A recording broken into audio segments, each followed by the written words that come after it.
जब स्वर्ग के राजा को मिला अजगर बनने का श्राप।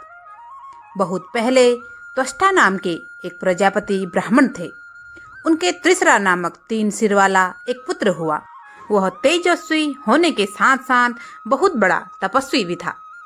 उसके उग्र तप से इंद्र को अपने इंद्रासन छिन जाने का भय होने लगा और उसने अपने वज्र से त्रिसरा का सिर काट डाला। पूरे स्वर्गलोक में हाहाकार मचा और देवों और ऋषियों ने इंद्र की कड़ी भर्त्सना की। इंद्र ने अपने देवराज होने के मद में त्रिसरा का वध कर तो दिया, पर बाद में बहुत पछताए, क्योंकि त्रिसरा का वध करने के कारण इंद्र को ब्रह्म हत्या का दोष लगा और वे इस महादोष के कारण स्वर्ग छोड़कर किसी अज्ञात स्थान में जा छुपे। इधर इंद्रासन खाली हो गया और स्वर्गलोक में हर ओर भय व्याप्त हो गया कि देवताओं के राजा के न होने के कारण अगर असुरों ने स्वर्ग पर आक्रमण कर दिया तो उनकी रक्षा कौन करेगा।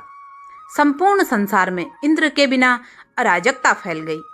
देवता सोचने लगे कि अब हमारा राजा कौन होगा। देवताओं में से कोई भी देवता देवेंद्र बनने का विचार नहीं कर पा रहा था। उस समय धरती पर नहुस एक महान प्रतापी राजा हुआ करते थे। सप्त ऋषियों ने देवताओं से नहुस की मदद लेने का सुझाव दिया। नहुस ने देवताओं का आग्रह स्वीकार किया और अपनी ओर देवों की सेना को मिलाकर एक शक्तिशाली सेना का गठन किया और असुरों को पराजित किया। नहुस सब देवताओं और सप्त ऋषियों के बीच लोकप्रिय हुए और स्वर्ग के बाकी देवताओं ने सप्त ऋषियों से मंत्रणा की और यह हल निकाला कि राजा नहुस को स्वर्ग का राजा बना देना ही उचित होगा। नहुस ने अपने हित की इच्छा से कहा, मैं तो दुर्बल हूँ, मुझ में आप लोगों की रक्षा करने की शक्ति नहीं है। इंद्र में ही बल की सत्ता है, कृपया उन्हें ही पुनः इंद्रासन सौंपा जाए। यह सुनकर संपूर्ण देवताओं और ऋषियों ने कहा, राजेंद्र, आप हमारी तपस्या से संयुक्त होकर स्वर्ग पर राज्य पालन कीजिए। देवता, दानव, यक्ष, ऋषि, राक्षस, गंधर्व और भूत जो भी आपके नेत्रों के सामने आ जाएगा, उन्हें देखते ही आप उनका तेज हर लेंगे और बलवान हो जाएंगे। अतः सदा धर्म को सामने रखते हुए आप संपूर्ण लोकों के अधिपति बने। इस प्रकार से नहुस को स्वर्ग का राजा बना दिया गया। नहुस बहुत प्रतापी और योद्धा राजा थे। उनका ऐसा प्रभाव हुआ कि दैत्यों ने उत्पात मचाना बंद कर दिया। देखते देखते सारे दैत्य एकदम शांत हो गए। इस प्रकार स्वर्ग में चारों तरफ शांति का वातावरण हो गया। नहुस अब समस्त देवता, ऋषि और गंधर्वों से शक्ति प्राप्त कर स्वर्ग का भोग करने लगे। परंतु राजा नहुस पर अपनी शक्ति और स्वर्ग का सिंहासन मिलने का घमंड सवार हो गया। अब राजा नहुस अपनी मनमानी करने लगे। अनेक प्रकार के भोग विलास करते हुए और नंदन कानन में विहार करते हुए एक दिन उनकी दृष्टि देवराज इंद्र की पत्नी सची पर पड़ी। उन्हें देखकर नहुस ने स्वर्ग के समस्त सभासदों से कहा, इंद्र की महारानी सची मेरी सेवा में क्यों नहीं उपस्थित होती? मैं देवताओं का राजा हूँ और संपूर्ण लोकों का अधीश्वर हूँ। अतः सची देवी आज ही मेरे भवन में पधारे। सची को नहुस की बुरी नीयत का आभास हुआ तो वह भयभीत होकर देवगुरु बृहस्पति के शरण में जा पहुंची और नहुस की कामेक्षा के विषय में बताते हुए कहा, हे गुरुदेव, अब आप ही मेरे सतीत्व की रक्षा करें। गुरु बृहस्पति ने सांत्वना दी, हे इंद्राणी, तुम चिंता न करो, यहाँ मेरे पास रहकर तुम सभी प्रकार से सुरक्षित हो। इस प्रकार सची गुरुदेव के पास रहने लगी और बृहस्पति इंद्र की खोज करवाने लगे।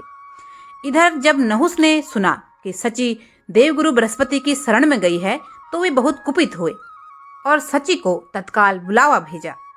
उसने संदेश भिजवाया, मैं तीनों लोकों का स्वामी इंद्र हूँ, अतः तुम मुझे अपना पति बना लो।